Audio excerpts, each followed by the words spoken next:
नमस्कार दोस्तों, स्वागत है आप सभी का बिहार.24/7 में और इस जबरदस्त सेशन में। तो आज अभी हम करने वाले हैं डिटेल्ड एनालिसिस इकोनॉमिक्स के प्रश्नों का जो आज 69 बीपीएससी प्रीलिम्स में पूछे गए हैं। तो चलिए स्टार्ट करते हैं और देखते हैं कौन कौन से सवाल आए थे और उनका एक सही और सटीक आंसर क्या होगा। ठीक है, इसके बारे में बात करते हैं।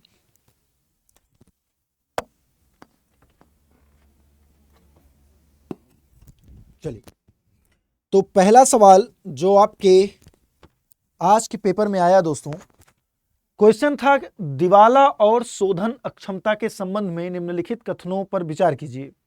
अब देखिए, इंसॉल्वेंसी एंड बैंकरप्सी कोड से सवाल पूछा गया है और आप जानते हैं कि यूपीएससी में पूछा जाने वाला सवाल है। मैं आपको बता दूं, यूपीएससी प्रीलिम्स में आया हुआ सवाल है ये। और मतलब कि अगर आप पूछ भी रहे हैं कोई चीज तो एक होता है ना कि आप या तो ये चीजें चर्चा में रहे तब आप पूछिए।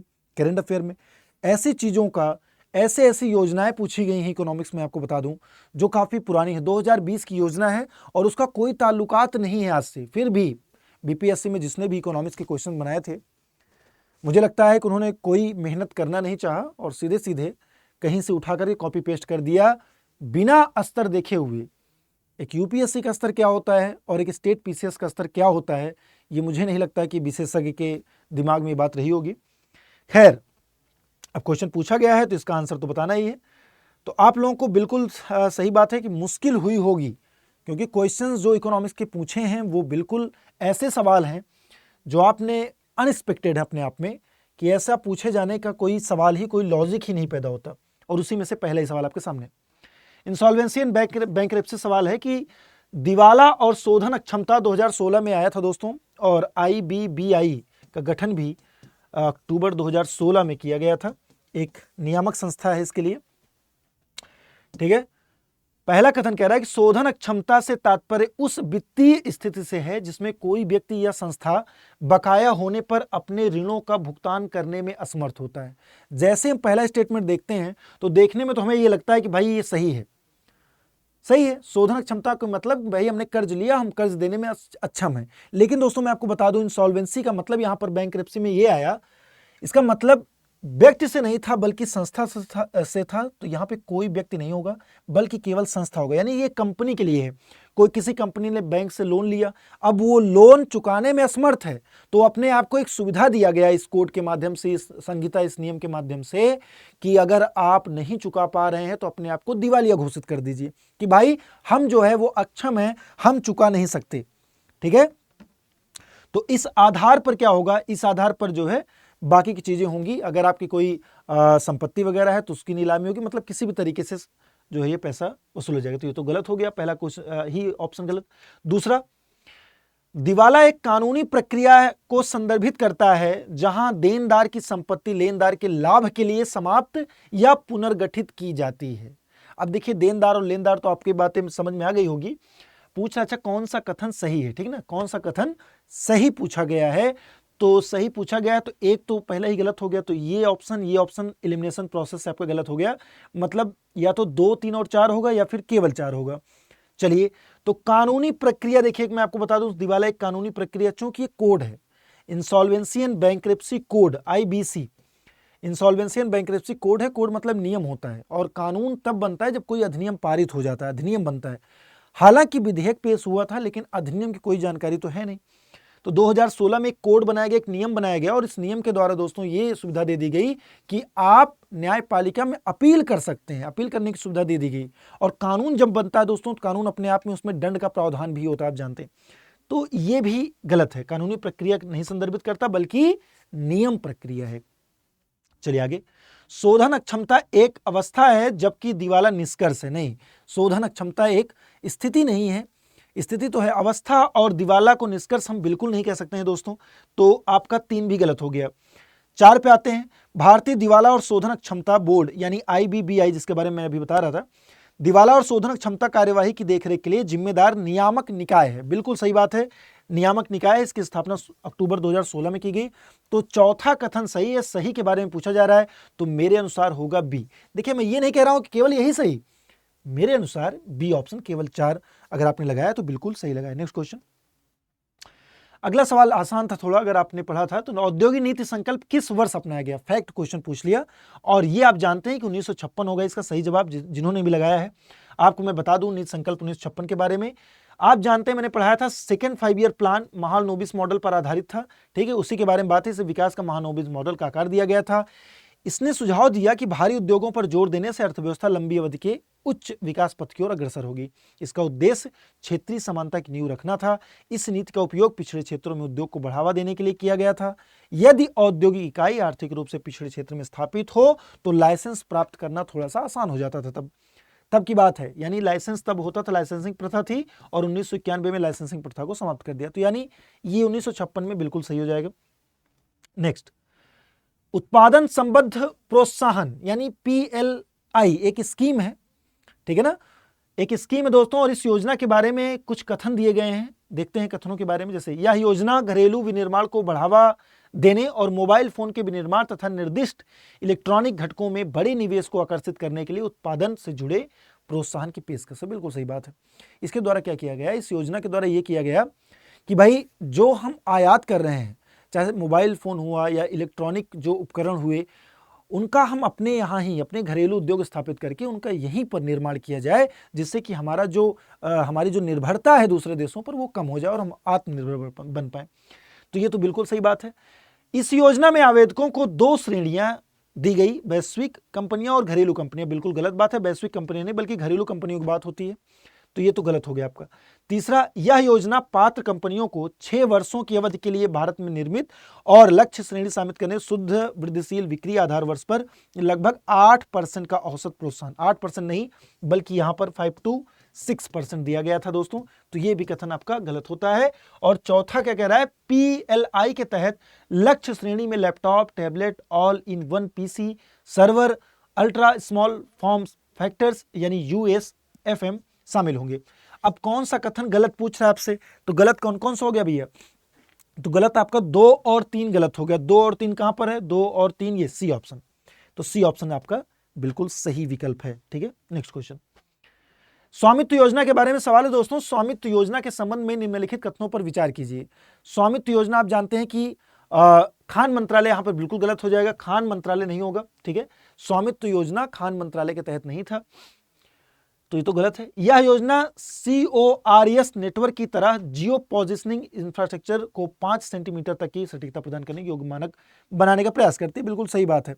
इसमें यह हुआ कि भाई जो आबादी है गांव में, ऐसे दूर दराज क्षेत्रों में, वहां पे आवासीय आबादी का सटीक आंकड़ा हमें नहीं मिल पाता है, और इस सटीक आंकड़े के लिए स्वामित्व योजना बेसिकली लॉन्च की गई थी। तो CORS जियो पोजिशनिंग बिल्कुल सही बात है। CORS का मतलब क्रॉस ओरिजिन रिसोर्स शेयरिंग है, बिल्कुल गलत जवाब है, बिल्कुल गलत है इसका, बल्कि ये नहीं होगा।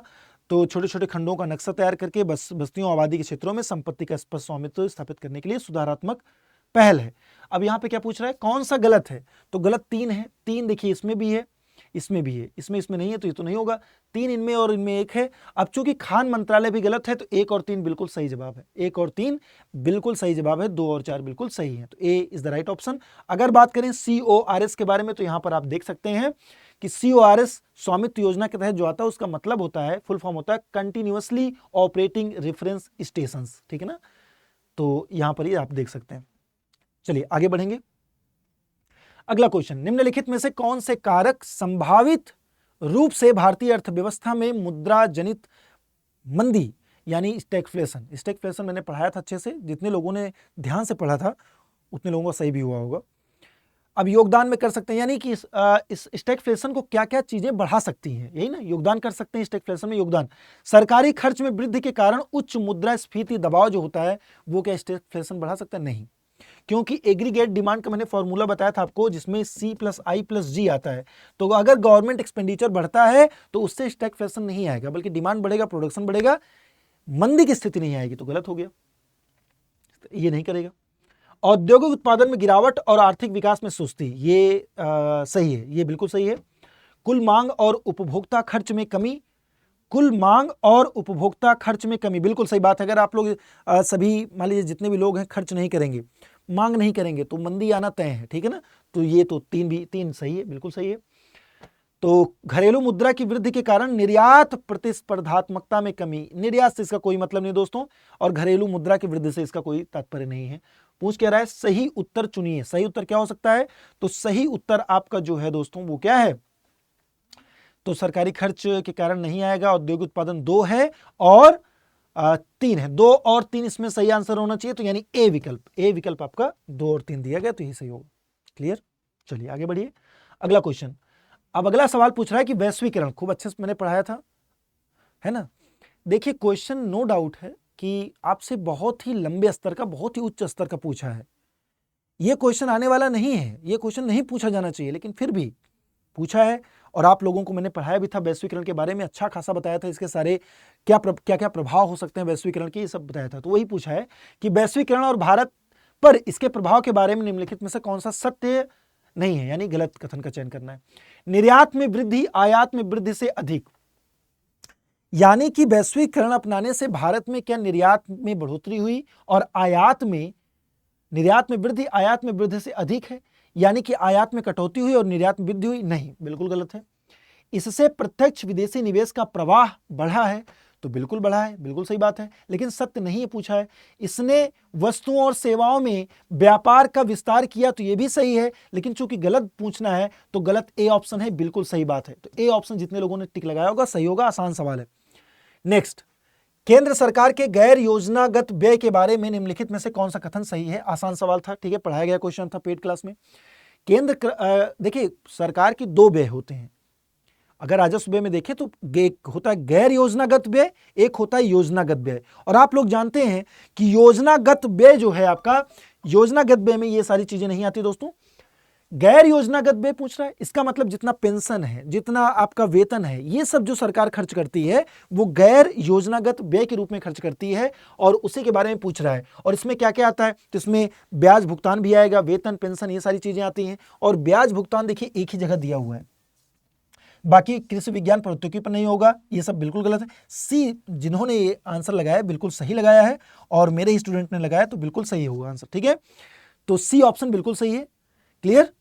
चलिए, तो मुझे लगता है कि हाँ एक और सवाल है, उसको देख लेते हैं, लास्ट क्वेश्चन। अच्छा, इकोनॉमिक्स से ठीक ठाक सवाल पूछा था, मतलब मुझे लगा था कि आपके क्वेश्चन रहने वाले थे 7 से 8, मुझे लगा था कोर इकोनॉमिक्स से पूछेगा, तो उतना पूछा है। करंट अफेयर को मैंने इसमें शामिल नहीं किया है, करंट अफेयर वगैरह को इसमें शामिल नहीं किया है, करंट अफेयर वाले गुरुजी बताएंगे, सर बताएंगे। लेकिन यहां पर 7 से 8 मैंने सोचा था, बिल्कुल वही उतने ही आंकड़े पूछे हैं, लेकिन लेवल जो है क्वेश्चन का वो हाई है, नो डाउट। एक अवधारणा के रूप में मानव पूंजी, देखिए मानव पूंजी अच्छे से बिल्कुल मैंने बताया था दोस्तों, पेड क्लास में अच्छे से डिस्क्राइब किया था, वाईटी पर भी मैंने बताया था कि बेहतर व्याख्या के लिए एक प्रक्रिया के संदर्भ में की जाती है। देखिए मानव पूंजी क्या है? मानव पूंजी को मैंने आपको बताया था, मानव पूंजी का मतलब होता है ज्ञान, कौशल में विकास, है ना, ज्ञान है, कौशल विकास, अगर ये बढ़ता है तो इसका मतलब मानव पूंजी, ह्यूमन कैपिटल में बढ़ोतरी होती है। अब यहां पर देखिए क्या क्या, किसी देश के व्यक्तियों द्वारा अधिक पूंजी, गलत हो गया। ज्ञान में वृद्धि करना, बिल्कुल सही है। कौशल स्तरों में वृद्धि करना, बिल्कुल सही है। देश के लोगों के ज्ञान कौशल स्तरों में और क्षमताओं में वृद्धि करना, 4 भी सही है। यानी 2, 3 और 4 तीनों सही है। सही उत्तर चुनना है, तो 2, 3, 4 तो दे नहीं रहा है दोस्तों, 2, 3, 4 तो दे नहीं रहा है, 3, 4 दे रहा है, 3, 4 दे रहा है, तो बी ऑप्शन जिन्होंने लगाया बिल्कुल सही लगाया है, 3, 4 बिल्कुल सही है, मानव पूंजी। तो इतना सवाल दोस्तों पूछा था, घबराने की जरूरत नहीं है। अब बिल्कुल आप लोगों को लगा होगा कि सर जो है मेरे पढ़ाए हुए बहुत ही कम, इंसॉल्वेंसी, बैंकरप्सी बिल्कुल आइडिया नहीं हो सकता। कोई भी टीचर पढ़ाया हो तो मैं दावा कर सकता हूं कि कोई नहीं कह सकता कि यह सवाल पूछा भी जा सकता है बीपीएससी में। अनएक्सपेक्टेड क्वेश्चन पूछा गया, नो डाउट, जो मैंने पढ़ाया था। मतलब अगर मैं बात करूं तो 3 से 4 सवाल, इसमें 4 सवाल, लगभग 7 सवाल में से 4 सवालों को मैंने पढ़ाया था, और इन 4 सवालों को आप लोगों ने सही भी किया है, जैसा कि मैं देख सकता हूं। ये जो स्क्रीनशॉट ले आया हूं, ये मेरे ही स्टूडेंट ने भेजा हुआ है। तो घबराना नहीं है, ये चीजें होती हैं, पर हाँ, और उंगलियां भी उठ रही हैं। बहुत सारे पोस्ट मैंने देखे कि बीपीएससी के अध्यक्ष के खिलाफ, बीपीएससी आयोग के खिलाफ आया कि भाई ये कौन सा लेवल है क्वेश्चन का। अब कुछ क्वेश्चन जैसे आसान भी है, पॉलिटी आपने खूब धुआं कर दिया होगा, हिस्ट्री आपने धुआं कर दिया होगा, शानदार तरीके से पढ़ाया भी गया था। तो दोस्तों ये एनालिसिस है पूरा पेपर का। अगर आपको कोई इसमें डाउट है, कोई संदेह है, तो निश्चित रूप से आप लोग कमेंट कर सकते हैं, कमेंट बॉक्स मुझे बताइएगा अगर कोई समस्या होती है तो। साथ ही साथ बिहार पुलिस दरोगा में वैकेंसी आ गई, तो आप लोग सतर्क हो जाइए। वैकेंसी आ चुकी है, क्लासेस भी आपकी मंगलवार से स्टार्ट हो जाएंगी यूट्यूब पर, बिल्कुल मुफ्त, ठीक है। तो चलता हूँ, अब यहीं तक होगा। आगे की जो भी प्रोसेस हैं, जो भी जितने भी लोग क्वालिफाई करेंगे मेंस में भी हम आपको पढ़ाएंगे, बिल्कुल YT पर फ्री पढ़ाएंगे, मेंस वाली क्लासेस चलेंगी आपकी जल्द ही दोस्तों, उसके बारे में जानकारी दे दी जाएगी। तो जय हिंद, जय भारत, धन्यवाद आप सभी का बहुत बहुत। निराश नहीं होना है। अब पेपर का देख रहे हैं, पेपर जो एक पूछा गया है दोस्तों, पेपर का लेवल है, उस पेपर के लेवल के अकॉर्डिंग अगर आप मतलब कि 95 टू 100 के आसपास कर रहे हैं तो बिल्कुल सही है, बिल्कुल सही है। अभी बाकी मैं ये कट ऑफ नहीं बता रहा हूँ, कट ऑफ थोड़ा सा सारे आंकड़ों को, सारे डेटा को देख करके ही मैं बताऊंगा, ठीक है। तो आज तक यही, thank you so much and जय हिंद, जय भारत।